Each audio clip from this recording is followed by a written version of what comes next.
Everyone. So normally I speak on saltwater aquarium topics, and but with everything going on right now, there is really no way that I could sit here, and especially being an African American male, talk about a hobby when there such important things going on in our nation. I understand that some of you are going to be turned off by this, and that's something that I have to accept. But for those of you that are willing to stick around and listen, I do appreciate you guys giving me the time to share a little bit about my experience. So I'm not from this country. I wasn't born here. I moved here when I was about 8 years old, and we pretty much grew up in the hood in LA. I remember when I was a young kid, like walking past different apartments in my building and seeing them shot up from the night before. That's what my parents could afford at the time, and as a result, I didn't have the best school districts to go to schools in. I saw a video floating around social media that talks about the importance of property taxes and how they fund school districts and what that can then lead to into someone's life. And it really hit home because that kind of depicted a lot of what happened in my life. And my parents were able to find a program that got me into a high school that was in a more affluent neighborhood without actually having to live in that neighborhood. And while I was in middle school, elementary school, I was doing well, or thought I was doing well. And I graduated top of my class in middle school. And as soon as I got to high school, I failed classes, an F. I had to take them over. And I struggled my first 6 months to a year in high school. And I was able to turn it around and get good grades, and then get into a good college. I was able to serve in the military, and through all of that, it helped me build a lot of strong friendships. And with that, it's also helped me to gain a lot of perspective with things in this world. And I've been able to have some conversations recently, and some have been very uplifting, some have been disappointing, but conversations have been had. And so, there was a very unnecessary loss of life.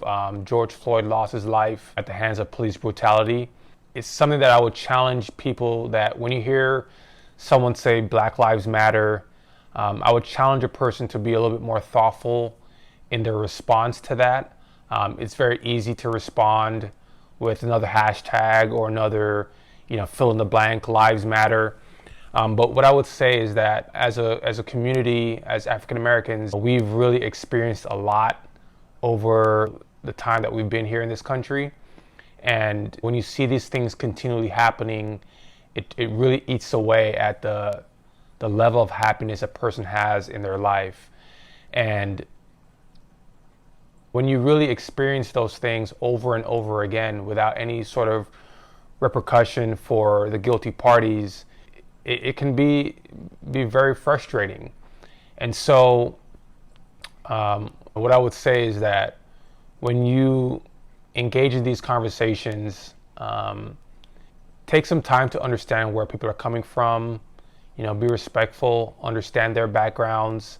Everyone has a right to their own opinion, but just understand that as human beings, we only have so many units of energy to devote in a given day. And when a person has to devote some of that energy towards unnecessary aspects of life to make other people feel comfortable around them, again, it really eats away at the happiness a person can have, and they can't live the life the way that they want to live it.